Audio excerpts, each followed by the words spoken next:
ஆண்டவராகிய இயேசு கிறிஸ்துவின் நாமத்தினாலே உங்கள் யாவருக்கும் அன்பின் வாழ்த்துக்கள்.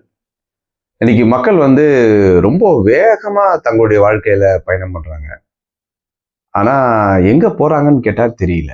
நம்ம போற வேகத்தை விட நம்ம போகக்கூடிய அந்த திசை, பாதை ரொம்ப மிக முக்கியமானது. நம்முடைய பரிசுத்த வேதாகமத்துல கூட ஒரு வசனம் இருக்கு. தேவன் அழைத்த பரம அழைப்பின் பந்தய பொருளுக்காக லக்கை நோக்கி தொடருகிறேன். அப்ப நம்ம ஒவ்வொருவரும் நமக்கென்று ஒரு இலக்குகள் இருக்கிறது. ஆண்டவர் நமக்கு நியமித்திருக்கிற ஓட்டத்துல, நம்முடைய தனிப்பட்ட வாழ்க்கையில, நம்முடைய குடும்ப வாழ்க்கையில, நம்ம செய்கிற ஊழியங்கள்ல நமக்குன்னு ஒரு இலக்கு இருக்கு.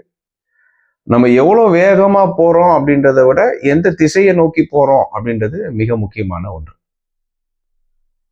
ஒரு ரோட்ல ஒரு இளைஞர் போய்கிட்டே இருந்தாரு. போய்கிட்டே இருக்கும்போது ஒரு 4-3 ரோடு சந்திக்கிற ஒரு இணைப்பு வந்தது. அப்போ அந்த ரோட்ல நின்றுட்டு அங்க ஒரு வயதான ஐயா உட்காந்துருந்தாரு. அவரை பார்த்து கேட்டாரு, ஐயா இந்த பக்கம் ரோடு எங்க போகுது அப்படின்னு கேட்டாரு. உடனே அந்த முதியவர் அந்த இளைஞரை திருப்பி கேள்வி கேட்டாரு, தம்பி நீங்க எங்க போக விரும்புறீங்க?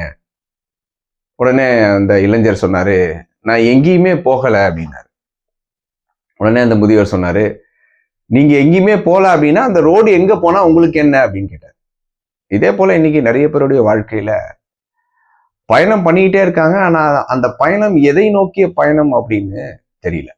ஸோ அதனால இன்னைக்கு நம்ம ஒருவேளை உங்களுடைய வாழ்க்கையிலையும் உங்களுடைய பயணங்கள் தெளிவா தெரிஞ்சுது அப்படின்னா ரொம்ப சந்தோஷம். ஒருவேளை பயணங்கள் வேகமா இருக்கு, ஆனா எதை நோக்கி போறோம் அப்படின்னு தெரியலன்னா ஒரு நிமிஷம் நின்று நிதானமா யோசிச்சு பார்த்து நம்ம எங்க போறோம்னு செக் பண்ணிக்கிட்டா ரொம்ப நல்லது.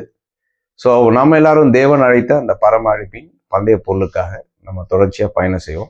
ஆண்டவன் உங்கள் ஒவ்வொருவரோடும் இருப்பாராக. ஆமென்.